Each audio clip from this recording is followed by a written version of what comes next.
I'm Gemma Fontané, and this is SEO in 2025.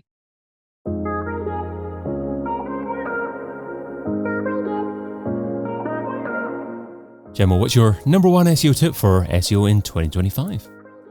So, my number one SEO tip for 2025 is to use first-hand and real-life experience to make our site content stand out and differentiate from AI-generated content.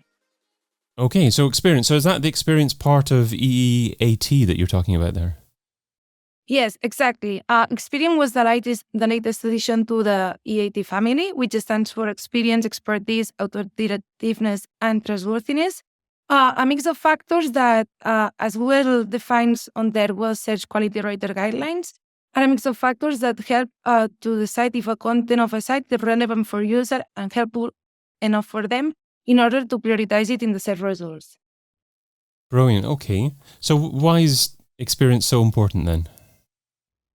So here my tip focuses on the importance of using experience, which as well defines it. It's when a content creator or site owner of a site shows having this first-hand and real-life experience on the topics. For years, showing the experience has been very important for YMYL topics, the topics that can directly affect people's lives, such as topics related to health, education, finance, or news, among others. But today, with the rise of generative AI, showing the experience is important, not just for these topics, but for all kinds of websites. And the fact is that for today, creating content valuable, it's important because we need to go beyond the basics, beyond the generic, if we want to stand out from AI generative content. So it's important that if we want to rank good on Google search, we show this experience that we know about our products. So how do we demonstrate this experience? What sites online are absolutely key for Google to recognize us as being experienced within that particular sector? Okay, so here, for example, for demonstrating experience, we can do it in two different ways, through our customers and through our own content. First, in order to demonstrate experience through our customers, we need to leverage product reviews, the reviews that users leave on our site when they have experience using our product. Usually, if we provide a good purchase experience and offer high-quality products, we'll naturally get better reviews, whether on our website, directories, or on our Google Business profile. However, collecting the reviews is just a start within our strategy. It's also important not only to collect them, but also to share them to other users. For example, we can create testimonial pages where we show users' experiences and opinions about the product, and we can show this in different formats, either if it's via images, video, or text. However, depending on our type of business, it's important to focus on promoting some relevant aspects more than others. For example, if we run an international e-commerce business, it's important to stay up to date on shipping times, peak demand periods, and global logistics, because it's important that then we communicate this in an appropriate way to our users, so we offer them a good experience and we get better reviews. However, if our site, for example, is a software or we offer software products, here we might care more about other features such as language options, pricing, customer support, and localization. So here we need to focus our efforts on providing this kind of good experience to the users so we get this kind of proper reviews. So basically what I'm trying to say here is that it's recommended to provide a great experience that aligns with our business priorities and then actively also encourage users to leave their reviews. And for example, we can do this like by asking for reviews through post-purchase emails, offering incentive for reviews, or for example, engaging users via other platforms, because usually engaged users tend to leave more reviews and we can gather them together. How do we know which websites to ask users to write a review on? Because there's many options. There's Trustpilot, Google Business Reviews, there's obviously Reviews.io and loads of other sites as well. And you can't ask people to leave a review on every site, can you? Of course, that's impossible. So here I will recommend to, first of all, develop the competitor analysis, see what your competition are doing, and see what's working for them. and then analyze the different options that you have depending on your kind of business, because it's not the same if you have an e-commerce, because here maybe you can get inspiration from Etsy or Amazon or whatever, than if you have an international site or that if you have a B2B business. So analyze on your competition, see which kind of directories are there, and focus your energies on some priority ones. And obviously, we're talking about enhancing your experience as well. So you're recommending getting customers to leave reviews. Are you recommending, encouraging customers to leave a certain type of review that maybe talks about a certain type of product that you want to demonstrate to search engines what your business is about? I would recommend to try to do so, although I know it's difficult. For example, we can analyze through some marketplace that usually they classify the type of reviews in different categories. For example, some reviews that are related to shipping, some reviews that are related to product only, some reviews that are related to customer experience.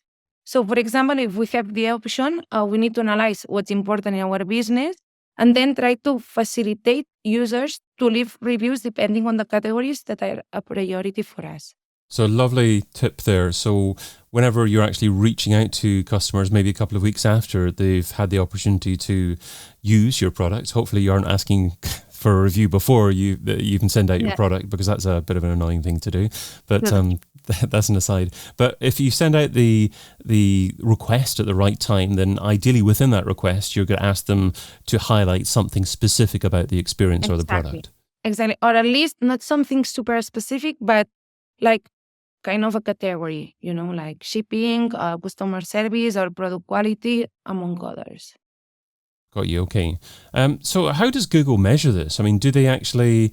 I want to add something before, because I said that it's important to leverage product reviews, but also in order to leverage experience within a website, here it's also important the content that the site's owners create that are related on showing their experience, also not how others use the product, but how they create the product and the knowledge that they have within the product or service.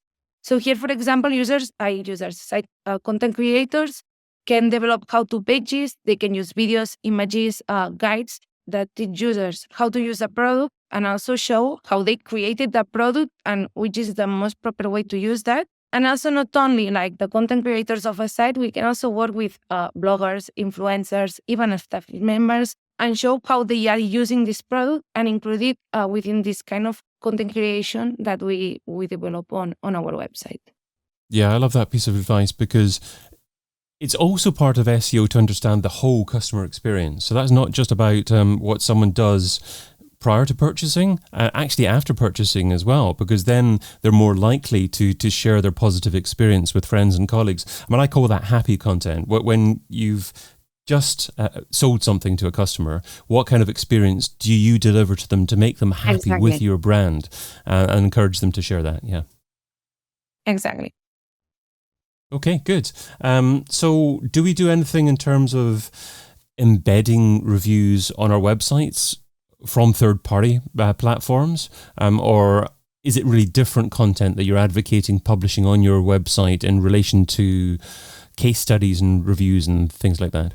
Here I was trying to focus more on the kind of content that you can create beside from other sites. Like, for example, you can work imagine that you are you sell sports, as things related with sports. You can use football players, basketball players that are using your product and record videos with them with that product.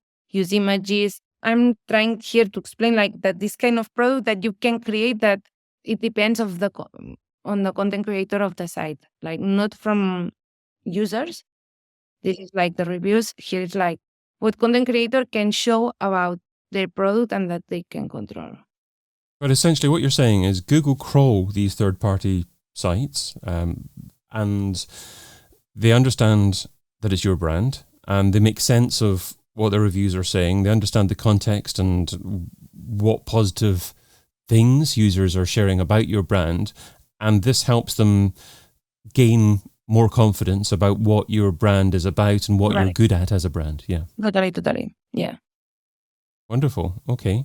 And how is this continuing to evolve? Because obviously Google are doing this, but AI is probably doing this as well, and there are probably opportunities to feed other reviews into different discovery points online as well. So, I mean, how has it changed, and how is it likely to continue to change over the next year or so? The best practice of asking for reviews and hopefully garnering the best possible type of review. Okay, so here, even though we don't really know what the final model will look like, just this week, Google announced that AI overviews are now available for all users in the United States. So generative AI is here. So what we need to try to do is, okay, let's try to focus on the content that will really help us to differentiate from that. So which is the kind of content that us as content creators can do that AI cannot do. We basically can show after real hands experience. So let's try to do everything related to that, not only via text, but through all kind of formats, but also via text. For example, if we write something about a travel that we want to show an experience, let's write personal anecdotes here. So let's put this first real hand experience on. It's not only this is the path, but me as a person that already did this before, this is also an experience that will offer you a better journey on that trip. So here it's important that we use our knowledge and we share it. One thing that you mentioned that I was really impressed by as well is you also touched upon the importance of a brand sharing how they put a particular product together, how the product evolved, how they created the product, and maybe showing the whole journey to potential customers, perhaps creating a video about it as well. And it's not just for customers, it's for search engines now to actually demonstrate that you are that authority in the industry because you create the products for the industry. So a lovely tip there. Can you think of a brand that's done a particularly good job at doing that? I cannot think with a concrete brand, but there are like a lot of it. Like, for example, if you have a product, there are a lot of brands, like, for example, some related to furniture, they show you how they construct that furniture, that table, that chair, or whatever. So instead of like only writing guides on how to construct that table, it's important to also show it now. I mean, it's not only important to explain what AI can already explain to you, but to show it, because for now, they cannot do that. So how do you measure and track how you're doing with demonstrating experience? And is it possible to measure the impact that it actually has on the bottom line? I mean, it's difficult to measure this, but I will give you some tips on concrete things that I think that can help users. Three concrete tips. On one side, it's important, for example, to monitor the review page's performance. We can do this via GA4, for example. Here, site owners via Web Analytics 4 can filter by individual URLs or depending on the taxonomy of the category and analyze the metrics of these pages. Either it's the number of sessions, average session duration, or more relevant aspects related to events that happen on these pages. And this will help analyze them, the engagement on these pages and the conversion rates. On the other side, I think it's also important to monitor user reviews. And here are the two different tips. On one side, we can monitor user reviews that happen within our website. And here, usually the easiest way is to do it via Web Tag Manager. Depending on how our site is built, we can track and measure some different buttons that will help us analyze if users engage with these reviews or not. And also we can monitor traffic from other sites or directories where our reviews are in and see what happens to this traffic that comes from these sites, how they engage within our website, and how is the conversion rate from this site. If an SEO is struggling for time, what should they stop doing right now so they can spend more time doing what you suggest in 2025? I think that for what we've seen, AI generative is going to stay here for a long time and obviously in the future. So I think that right now it's important that we stop doing what we have already done always, like doing automatic things and creating content without a large vision. We need to like look within our websites, look in long-term strategies, and see what we really want to create, and try to develop these content strategies based on experience, expertise, authoritativeness, and trustworthiness, because this is the things that will really help us to differentiate from AI, generative AI. Gemma Fontané is co-founder at Orbit Digital, and you can find her over at orbitdigital.com. Gemma, thanks so much for being part of SEO in 2025. Thank you. I've been your host, David Bain. Get your copy of SEO in 2025, the book, over at SEOin2025.com.